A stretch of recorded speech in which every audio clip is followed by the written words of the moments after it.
For staff at the Department of Defense, it's Kash Patel. Kash, how are you? Good to see you. I'm great, Joe. Thanks so much for having me back on the show. You are great. I agree with you. Go to fightwithkash.com, and Kash is Kash, and go follow him on Truth. It's the only social media he's got. So if you've got another account on a different site, it's not him. It's at Kash, Kash, on Truth. So I'm on the air the other day, and suddenly I get a notification that President Trump did a Truth.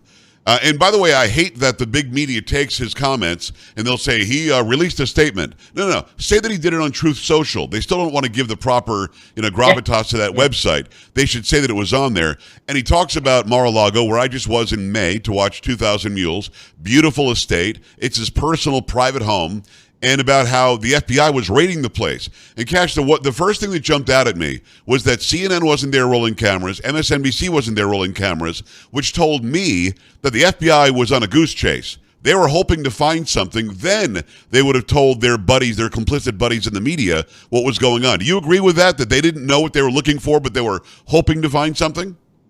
I've completely forgot about that aspect of how this FBI and political dictatorship rolls. They did have Roger Stone and the CNN camped out for Roger Stone's midnight raid. It just so happened to be the guy covering the story was one of James Comey's higher-ups. Imagine that. So you're right. That's a very good point. And I think you're right. They were on a fishing expedition, and they're going to come up double zeros on this thing because there is literally nothing to find. From what we know right now, the Trump lawyers were already in talks with the FBI for a while. They knew about the 15 boxes of stuff. In fact, they already saw the 15 boxes of stuff that they could have already taken and checked out before this. They asked that the Trumps put another padlock on the door so that nobody can get in there. They did. Then they go and raid when they know that Trump is in Bedminster, and they break the lock on the door as if they're just breaking through everything. And then, weirdly, they spend an enormous amount of time on Melania Trump's wardrobe. Kash, what do you think is going on here? What you're seeing is the destruction of due process, the judicial system, and what you see in Venezuela and third world countries and banana republic dictatorships. And I'm saddened to say, as a former federal prosecutor and public defender, the United States, when it exhibits these types of actions, we're no longer the premier country in the world for due process. I've seen and executed due process overseas in Africa and other places that now have systems of justice that succeed ours because of the politicization by these government thugs who disobey the law and the facts because they have a selective target in mind, and they want to put on full blast the two-tier system of justice. And the only thing that's going to do is get America riled up. When you saw the response, Joe, as well as anybody else, if they weren't ticked off before, after Russiagate, after Ukraine 1, Ukraine 2, Jan 6, Mueller, they are all ticked off now. So the boomerang has backfired, and legally and factually, there's nothing for them to find there. And just to add to what I said at the beginning, I really think that had they found something, then they release it, then they tell their dogs over in the media, and then they could act, oh, look how bad Trump is. He's horrible, he's corrupt, he's bad. Look what we found. Look at this piece of paper we found in one of these boxes. They didn't do that. He actually beat them to the punch, which I thought was great, on Truth Social. And you're right. The boomerang effect is even moderates who might lean a little bit left are going, dude, you can't do this in my country. We're not going to stand by and allow this to become Venezuela or North Korea. So I think you're right. I think that they just rallied people even more. But let me ask you very, very specifically about something I saw on CNN yesterday. And Kash, you know me. I don't watch CNN. But I'm at the gym, and it's on. And they bring on their expert. Guess who the expert was on CNN? Just take a guess. Adam Goldman. Andrew McCabe. So they bring on McCabe, who's dirty, who hates Trump, who signed the FISA warrant for Carter Page and had to apologize afterwards. Carter Page working for the CIA. They just wanted to surveil Trump Tower. So they bring on Andrew McCabe, who's the expert, and even he had to admit that Trump may have declassified these documents, and if he did, then the FBI has nothing. So here's the question. Do you know whether Trump declassified these documents before he took them from the White House? And if he did, there's nothing wrong here. Do you know the details of whether he did or didn't declassify?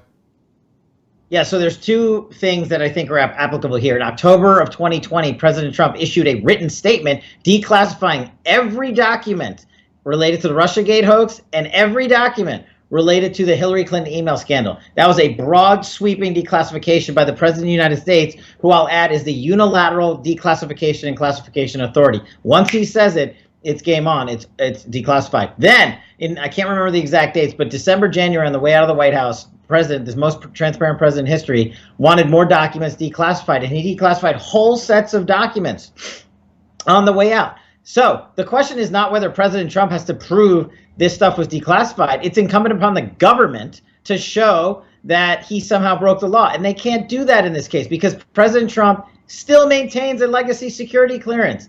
And oh, by the way, Barack Obama has 30 million documents at his house. So does George Bush. I'm sorry. It sounded like you said 30 million. What? Yeah.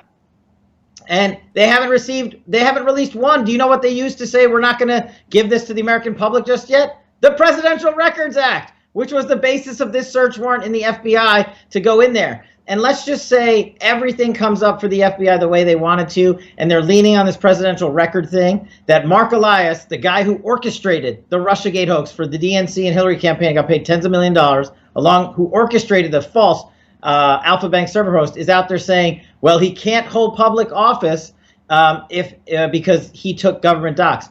Actually, that statute does not apply to the President of the United States, and for good reason. He knows that, but he knows these... he knows the losers in the fake news media are going to come and lop it all up. That's the end game. They don't want him to run. They want to find a way where he can't run. If they can't do that, they want Americans to believe, like half America who still believes he's a Russian agent, that he's not allowed to run.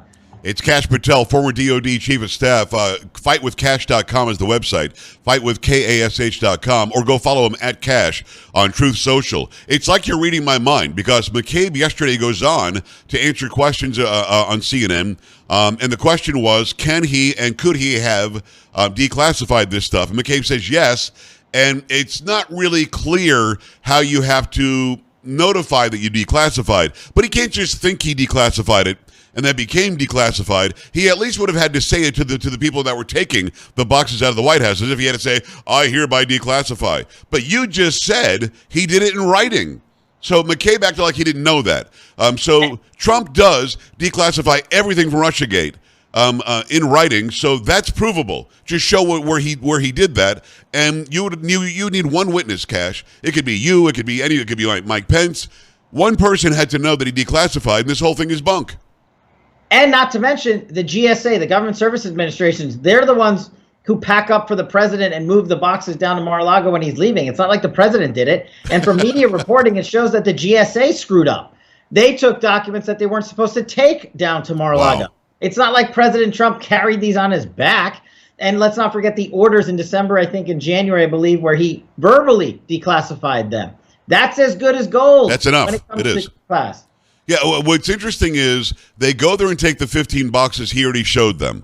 They Right. go there, they take them from the padlock door that they asked him to put a padlock on. So why this big show of force? Why do 20 or 30 FBI agents show up? And again, no media coverage as they did this. What were they trying to do? Were they trying to scare somebody? What was the game here, do you think? They thought this is what they do, and we've talked about it on the show previously. Yeah. Russiagate, for example. First, they run a rigged campaign with false information. Then when you prove that rigged campaign is false, they rely on the mainstream media to carry a disinformation campaign. When that fails, they go to Hollywood, like they did in Jan 6 too. Right. This is the Hollywoodization of the Donald Trump presidency for his Mar-a-Lago house. They wanted the whole video scenario, guns blazing, SWAT team in there like it's downtown Kandahar to make it look like, oh my God, this guy is a criminal. Yeah. When in fact they don't have anything. And listen, I don't know. So there's no way this raid happened without the direct authorization of the Attorney General and the director of the FBI. And there's no way they did not tell the White House counsel. It was entirely orchestrated. Of course it was. And Trump had a team of lawyers that were working directly with the Department of Justice, and they seem to be seeing eye to eye on, yes, we're going to have you come and check them out, going to see who declassified what, and if we have the wrong stuff here, take it back, fine. I mean, Kash, I can compare this directly to Sandy Berger, who goes into the National Archives, shoves a bunch of documents down his pants, puts them in his briefcase, and then acts like he did it accidentally, later admitted that he did it on purpose, and had like an $80,000 fine and 100 hours of community service. This is not some humongous crime. Even if Trump accidentally has something there, no, I'm not saying that he does, but even if there's something that's not declassified, as you said, he didn't load up the U-Haul, so it wouldn't be on him anyway. Again, what is the end game? Because for a while, it seemed as though they were trying to make sure he couldn't run again. But as per the